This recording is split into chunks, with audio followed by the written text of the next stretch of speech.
नमस्कार दोस्तों, good morning. तो इंस्टीट्यूट ने अपना आरटीपी इशू कर दिया है मई 26 के लिए, और अपन यहाँ पे क्या करने वाले हैं सर, मई 26 के लिए डायरेक्ट टैक्स का आरटीपी यहाँ पे डिस्कस करने वाले हैं। तो चलिए अपन पहले साइट पे जाते हैं, इंस्टीट्यूट की साइट पे जाते हैं, वहां से अपन आरटीपी डाउनलोड करते हैं। पहले कहाँ से होता है पता है आपको? हाँ सर, हमको पता है। ये रहा रिविजन टेस्ट पेपर इंटरमीडिएट मई 26, और आपको पेपर सेलेक्ट करना है टैक्सेशन। ये आपका आरटीपी डाउनलोड हो गया, ये अपना आरटीपी डाउनलोड हो गया। ये चलो सर, ये अपना आरटीपी डाउनलोड हो चुका है अपने पास, ठीक है। इसका अपन यहाँ पे सॉल्यूशन देखेंगे डायरेक्ट टैक्स वाले पोर्शन का। तो सर सबसे पहले स्टार्ट करेंगे अपने केस सिनेरियो से। वो क्या बोलता है वो अपन देखेंगे। मैं भी पहली बार देख रहा हूँ आरटीपी, आप भी मेरे साथ पहली बार देख रहे हो। चलिए इसको डिस्कस करते हैं कि इसमें क्या आया है इस आरटीपी में। मिस्टर रोशन, मिस्टर रोशन करके बंदा है, जिसका एज कितना है सर, 45 ईयर्स है। Is employed as a finance manager in XYZ limited. वो फाइनेंस मैनेजर है XYZ लिमिटेड में, मुंबई में जो बेस्ड है। ड्यूरिंग द फाइनेंशियल ईयर 25-26 ही रिसीव्स द फॉलोइंग। उसको ये पैसा मिला वहां से, क्या क्या मिला सर इसको? इसको बेसिक सैलरी मिला 60,000 रुपए पर मंथ का। इसको सर डीएनएस अलाउंस मिला है 12,000 रुपए पर मंथ का। उसमें से 50% is forming part of retirement benefit. In terms वाला कितना सर, 50% है। सर एम्प्लॉयर ने कॉन्ट्रीब्यूट किया पीएफ में 15% ऑफ बेसिक सैलरी का। सर पता है कितना कॉन्ट्रीब्यूट कर सकता है? यस सर, हमको पता है कितना कर सकता है सर। वो कर सकता है sir 12% of salary, 12% of salary तक का कर सकता है। इसने कितना किया सर, 15% ऑफ बेसिक सैलरी किया है। और सैलरी का मीनिंग यहाँ पे क्या लेते हैं अपन? Basic plus DA in terms वाला प्लस परसेंटेज टर्नओवर कमीशन। तो अगर यहाँ क्वेश्चन की बात करें तो अपन को बेसिक दे रखा है, डीए दे रखा है, और इन टर्म्स वाला उसमें से 50% है। कैसे परसेंटेज टर्नओवर कमीशन दे रखा है, आगे देख लेते हैं। चलो, he owns a house property which is let out. जो उसने किराए पे दे रखा है, उसके पास एक हाउस प्रॉपर्टी है, उसने उसको किराए पे दे रखा है। During the previous year 25-26 he has taken a loan for acquisition of this house. इस घर को खरीदने के लिए उन्होंने एक लोन लिया है। एंड पेड इंटरेस्ट, उन्होंने ब्याज पे किया है 2,20,000 रुपए का ड्यूरिंग द ईयर। इस साल में उसने 2,20,000 का ब्याज पे किया है। अब मेरी बात समझना, क्या सर इस इंटरेस्ट का उसको पूरा डिडक्शन मिल जाएगा क्या? बिल्कुल मिल जाएगा, क्योंकि सर इसका हाउस प्रॉपर्टी सेल्फ ऑक्यूपाइड है। सॉरी, सेल्फ ऑक्यूपाइड नहीं, लेट आउट प्रॉपर्टी है इसका। अगर सेल्फ ऑक्यूपाइड होता तो उसका लिमिट आता 2 लाख का, 30,000 रुपए का। अगर वो न्यू रिजिम फॉलो करता तो उसको डिडक्शन मिलता ही नहीं, अगर उसका प्रॉपर्टी सेल्फ ऑक्यूपाइड होता तो। यहाँ पे उसका लेट आउट प्रॉपर्टी है, इसलिए उसको पूरा इंटरेस्ट का डिडक्शन यहाँ पे मिल जाएगा। Detail of house property are as follows, ऐसा आपको डिटेल दे रखा है यहाँ पे। म्युनिसिपल वैल्यू दे रखा है, फेयर रेंट दे रखा है, स्टैंडर्ड रेंट दे रखा है, एक्चुअल रेंट दे रखा है, म्युनिसिपल टैक्स दे रखा है आपको, और रिपेयर का खर्चा भी आपको दे रखा है। तो यहाँ पे आपको हाउस प्रॉपर्टी का इनकम निकालना है। कैसे निकालोगे सर? म्युनिसिपल वैल्यू और fair rent whichever is higher. Municipal value और fair rent whichever is higher, ठीक है। म्युनिसिपल वैल्यू और fair rent whichever is higher अपना आ जाएगा यहाँ पे। कितना आएगा सर यहाँ पे? म्युनिसिपल वैल्यू कितना है सर, 1,80,000 रुपए, और फेयर रेंट कितना है, 1,95,000 रुपए। तो विच एवर इज हायर कितना आएगा सर, 1,95,000, ठीक है, 1,95,000। उसके बाद सर जो यहाँ पे आया, इसको कंपेयर करेंगे स्टैंडर्ड रेंट से। तो स्टैंडर्ड रेंट और ये वाला, ये वाला और ये वाला, विच एवरेज लोअर कितना आएगा अपना? वो आएगा अपना एक्सपेक्टेड रेंट। कितना आएगा सर? 1,80,000। सर एक्सपेक्टेड रेंट और एक्चुअल रेंट को अपन कंपेयर करेंगे, एक्सपेक्टेड रेंट और एक्चुअल रेंट को अपन कंपेयर करेंगे। कितना आएगा सर? एक्चुअल रेंट और एक्सपेक्टेड रेंट को अपन यहाँ पे कंपेयर करेंगे। विच एवर इज हायर जो आएगा वो अपना बनेगा ग्रॉस एनुअल वैल्यू। अपना जीएवी कितना आएगा सर? जीएवी आएगा 1,80,000 और 1,70,000, विच एवर इज हायर, यानी कि 1,80,000। समझ गए सर? सर अब इसमें से अपन लेस कर देंगे म्युनिसिपल टैक्स जो अपन ने पे किया है। पता है म्युनिसिपल टैक्स जो अपन ने पे किया है वो उसको लेस कर देंगे। कितना पे किया सर? म्युनिसिपल टैक्स अपन ने पे किया है 7.5% ऑफ म्युनिसिपल वैल्यू। तो 1,80,000, यानी कि ये म्युनिसिपल वैल्यू का 7.5% अपन ने म्युनिसिपल टैक्स पे किया है। कितना आएगा सर? 1,80,000 का 7.5% कितना आता है सर? ये आएगा सर अपना, ये अपना आएगा 13,500, 13,500। अब मेरी बात समझना सर, इसको यहाँ पे लेस कर देंगे जीवी में से, बट यहाँ पे क्या लिखा है देखो, एक पॉइंट लिखा है paid by tenant. Municipal tax का डिडक्शन उसी का मिलता है जो आपके ओनर ने पे किया है, जो टेनेंट ने पे किया, उसका रिडक्शन यहाँ पे नहीं मिलता है। जो टेनेंट ने पे किया उसका रिडक्शन यहाँ पे नहीं मिलता है, तो इसका रिडक्शन आपको नहीं मिलेगा। ठीक है, ये आपका जीएवी है, यही आपका अनेवी बन जाएगा 8,80,000।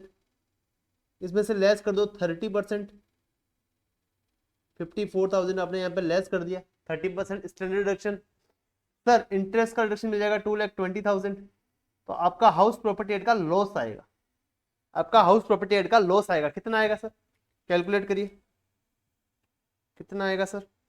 सर 1,80,000 माइनस 54,000 माइनस 2,20,000, 94,000 का यहाँ पे आपका लॉस आने वाला है। ठीक है, 94,000 का आपका यहाँ पे लॉस आने वाला है हाउस प्रॉपर्टी एड से। यहां तक क्लियर है। चलो आगे क्या दे रखा है, other transaction during the financial year 25-26 are as under, ऐसा आपको दे रखा है यहाँ पे। Household LED and refrigerator purchased in January 2017 for ₹56,000 were sold in February 2026। फरवरी 26 में आपने उनको बेच दिया, जो आपने जनवरी 2025-17 में खरीदा था फ्रिज और कूलर, फ्रिज और एलईडी सॉरी फ्रिज और एलईडी आपने जो परचेज किया था ना 56,000 में, वो आपने फरवरी 2026 में बेच दिया है 15,000 में, 15,000 में आपने बेच दिया, पता है। तो आपको अभी बेचा, आपको नुकसान हुआ है। बट क्या सर ये जो एलईडी है और जो रेफ्रिजरेटर है, क्या कैपिटल एसेट, कैपिटल गुड्स की डेफिनेशन में आता है क्या? नहीं आता सर। ये पर्सनल मूवेबल प्रॉपर्टी है आपका। ये क्या है सर, आपका पर्सनल मूवेबल प्रॉपर्टी है। ये आपका कैपिटल एसेट की डेफिनेशन में नहीं आता, तो इस पे कैपिटल गेन नहीं लगेगा। तो ये कैपिटल गेन से बाहर है, तो इसको अपन को कंसिडर ही नहीं करना है, इस पे टैक्स लगेगा ही नहीं। Next point, advance of ₹4 lakh was received from mister Vanraj on 1 मई 2025। 1 मई 2025 को आपको एडवांस मिला है 4 लाख रुपए का, against sale of urban agriculture land. Sir क्या अर्बन एग्रीकल्चर लैंड क्या अपना कैपिटल एसेट की डेफिनेशन में आता है क्या? सर आता है, रूरल नहीं आता ना, अर्बन तो आता है, अर्बन आता है सर। ठीक है, कितने में बेचने का आपने सोचा? 11 लाख रुपए में। Which was being use by health father for agriculture purpose during last 2 year and 8 months. Sir पिछले 2 साल और 8 महीने से उसके पापा क्या करते थे, उसको एग्रीकल्चर पर्पज के लिए यूज कर रहे थे जमीन को। क्या सर इसका यहाँ पे कोई फर्क पड़ेगा कैपिटल गेन निकालने में? नहीं पड़ेगा। क्यों सर? क्योंकि ये कब फर्क पड़ता है, जब आपका कंपल्सरी एक्वायर हो रहा है। यहाँ कंपल्सरी एक्वायर तो हो नहीं रहा है। However due to non payment of balance amount, मतलब 11 लाख आपने बेचने का बोला, उसने 4 लाख दे दिया आपको, बैलेंस अमाउंट उसने पे नहीं किया है, तो आपने एडवांस जो मिला उसको फॉरफिट मार लिया, तो एडवांस आपने खा लिया। तो पता है आपको, अगर आप 1/4/2014 के बाद अगर एडवांस खा लेते हो, तो वो सारा का सारा एडवांस का अमाउंट आपका अदर सोर्सेज में टैक्सेबल हो जाता है। तो आपका यहाँ पे अदर सोर्सेज में टैक्सेबल हो जाएगा। यहाँ पे आपका अदर सोर्सेज में 4 लाख रुपए टैक्सेबल हो जाएगा। समझ गए? हाँ सर अब समझ गए। हाँ सर हम यहाँ पे समझ गए। द सेम लैंड, वो सेम जमीन subsequently sold to mister Jain, उसने मिस्टर जैन को बेच दिया ऑन 1 दिसंबर 2025 फॉर ₹10,50,000। 10,50,000 में उसने मिस्टर जैन को बेच दिया। The land was purchased on 20th जनवरी 2006। 2006 में इस जमीन को खरीदा था और 2025 में इसने बेच दिया। कितने में सर? 10,50,000 में। और खरीदा कितने में था सर? 1.5 लाख रुपए में इन्होंने खरीदा था। Mister Roshan purchase new rural agriculture land on 10th March 2026 for ₹9,50,000। देखो समझना मेरी बात को, इसने क्या किया सर? अर्बन एग्रीकल्चर लैंड बेचा और इन्होंने रूरल एग्रीकल्चर लैंड परचेज कर लिया, यानी कि 54B का इसको एग्जेम्पशन मिलेगा। यहाँ पे कितना मिलेगा सर? जितना आपका कैपिटल गेन आया उतना मिलेगा। सर कैसे मिलेगा? पहले अपन यहाँ निकालते हैं कैपिटल गेन कितना मिला इसको। सर इसने बेचा है 10,50,000 में, पता है? बिल्कुल सर। इसमें से लेस कर देंगे कॉस्ट ऑफ एक्विजिशन, पता है इंडेक्सेशन का बेनिफिट नहीं मिलता है आफ्टर 23 जुलाई 2024 के बाद में। तो यहाँ पे डायरेक्टली अपन यहाँ पे 1.5 लाख रुपए कम कर देंगे। तो इसका कैपिटल गेन कितना है सर? 9 लाख रुपए। इसने वापस कितना इन्वेस्ट कर दिया सर? 9,50,000 रुपए इन्वेस्ट कर दिया। तो इसको मैक्सिमम रिडक्शन कितना मिलेगा? जितना कैपिटल गेन है उतना मिलेगा। तो इसको यहाँ पे 9 लाख रुपए का क्या मिल जाएगा सर? यहाँ पे रिडक्शन मिल जाएगा, तो एग्जेम्पशन मिल जाएगा, और यहाँ पे उसका 1 भी रुपए का कैपिटल गेन टैक्सेबल नहीं होगा। आई होप आपको यहाँ तक क्लियर है। Next point, interest credited in PPF account. PPF के अकाउंट में उसका इंटरेस्ट क्रेडिट हुआ है कितना रुपए sir? During the year amounted to rupees 40,500। ठीक है, पता है पीपीएफ का इंटरेस्ट एग्जेम्प्ट होता है, आपका उस पर टैक्स नहीं लगता है, तो ये टैक्सेबल होगा ही नहीं आपका, ये आपका टैक्सेबल ही नहीं होगा, ये एग्जेम्प्ट है आपका। Next, he paid 75,000 as a premium towards life insurance policy. Life insurance policy ले रखा है, उसका 75,000 रुपए इसने प्रीमियम पे किया है, इसने प्रीमियम पे किया है। ठीक है, और फॉर खुद के लिए, मतलब खुद के लिए उसने पे किया है, and has wife and also contributed rupees 1 lakh towards PPF. उसने 1 लाख रुपए पीपीएफ के लिए क्या किया, उसने कंट्रीब्यूट भी किया है, साथ साथ में 1 लाख रुपए उसने कंट्रीब्यूट भी किया है पीपीएफ के लिए। तो पता है इन दोनों अमाउंट का उसको क्या मिलेगा, इन दोनों अमाउंट के लिए उसको 80C का डिडक्शन मिल जाएगा, अगर ये ओल्ड रिजिम फॉलो करता है तो। अगर न्यू रिजिम फॉलो करता है तो इसको डिडक्शन नहीं मिलेगा। चलिए, कॉस्ट इन्फ्लेशन इंडेक्स आपको दे रखा है for the financial year are as under 5-6 का दे रखा है, 16-17 का दे रखा है और 25-26 का दे रखा है। तो क्या सर ये इंडेक्स जो अपन को दे रखा है यहाँ पे, क्या हमारे लिए रेलेवेंट है? बिल्कुल भी नहीं है सर। क्यों? क्योंकि सर अपना टैक्सेबल जो आया ना कैपिटल गेन, वो कितना आया? 0 आ चुका है, तो ये अपने लिए रेलेवेंट ही नहीं है, ऐसे ही दे रखा है। ठीक है, आगे, मिस्टर रोशन वांट टू पे tax under default tax regime. वो डिफॉल्ट टैक्स रिजीम यानी कि 115 बीएससी में टैक्स पे करना चाहता है, तो इसका मतलब उसको एटीसी नहीं मिलेगा, एटीसी उसको नहीं मिलेगा। Based on the fact of the case scenario given above, choose the most appropriate answer to the following multiple choice questions. अपन को इस एमसीक्यूज के आंसर देने हैं। तो देखो अपन ने यहां तक पूरा देख लिया ना, स्टार्टिंग से। सर अपन को परसेंटेज टर्नओवर कमीशन नहीं दिखा ना, तो अपन यहाँ पे क्या करेंगे ना, सैलरी हेड का इनकम निकालेंगे। किससे निकालेंगे सर? आपका बेसिक सैलरी कितना सर? 60,000 मल्टीप्लाई बाय 12 कितना आएगा सर? 7,20,000। डीए कितना मिला सर? डीए मिला 12,000 मल्टीप्लाई बाय 12, 1,44,000। इसमें से इन टर्म्स वाला ओनली 50% है। ठीक है, अब अपन ने सर पीएफ में कंट्रीब्यूट किया है हमारे एम्प्लॉय ने हमारे लिए, तो 12% ऑफ सैलरी तक का एग्जेम्प्ट है। तो इसने कंट्रीब्यूट कितना किया सर? 15% of basic salary. इसने कंट्रीब्यूट कितना किया? 7,20,000 का 15% इसने कंट्रीब्यूट किया है। कितना होता है सर? सर कितना होता है 7,20,000 का 15%? 1,08,000 इसने कंट्रीब्यूट किया है। ठीक है, एग्जेम्प्ट कितना होगा सर? सैलरी का 12%, सैलरी बोले तो 7,20,000 प्लस इन टर्म्स वाला डीए कितना सर? 1,44,000 का 50%, यानी कि 1,44,000 का 50% कितना होगा सर? 72,000 बराबर।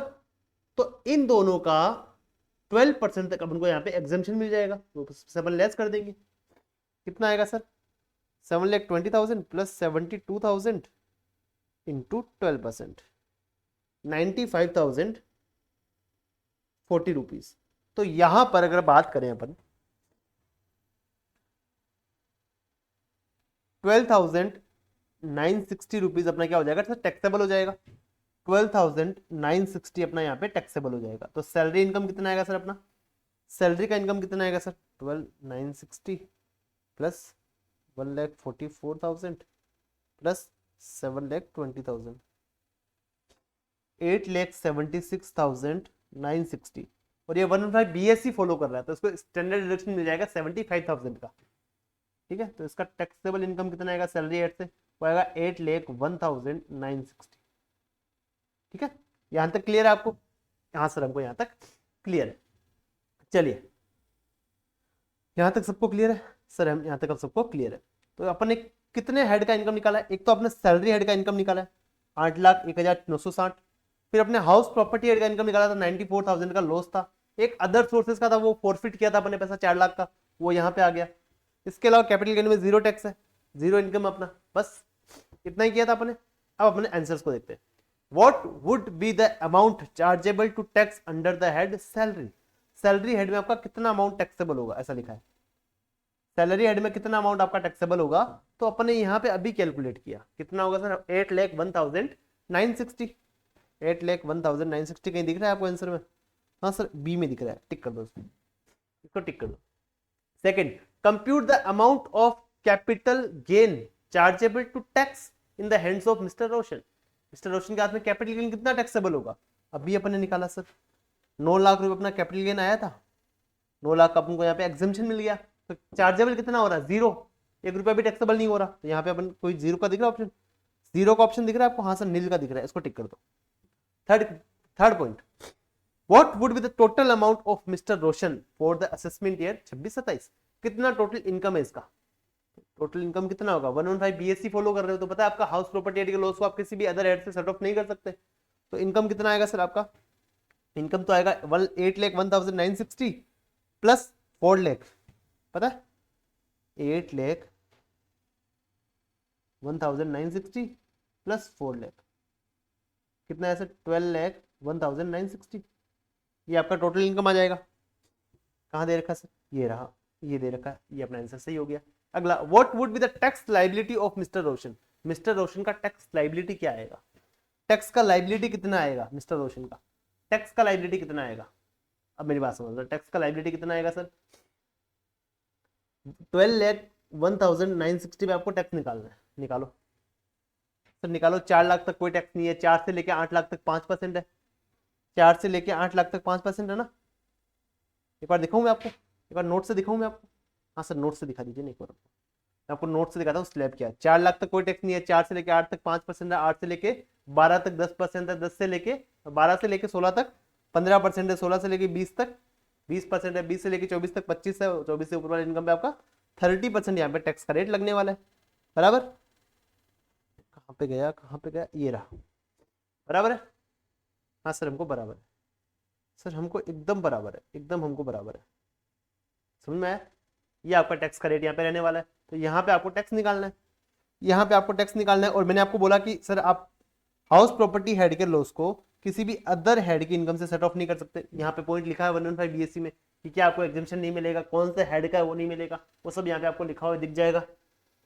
चलो चलो चलो चलो चलो चलो वापस बढ़ते हैं अपनी आरटीपी की तरफ। तो अपना कितना इनकम टैक्सेबल आएगा सर?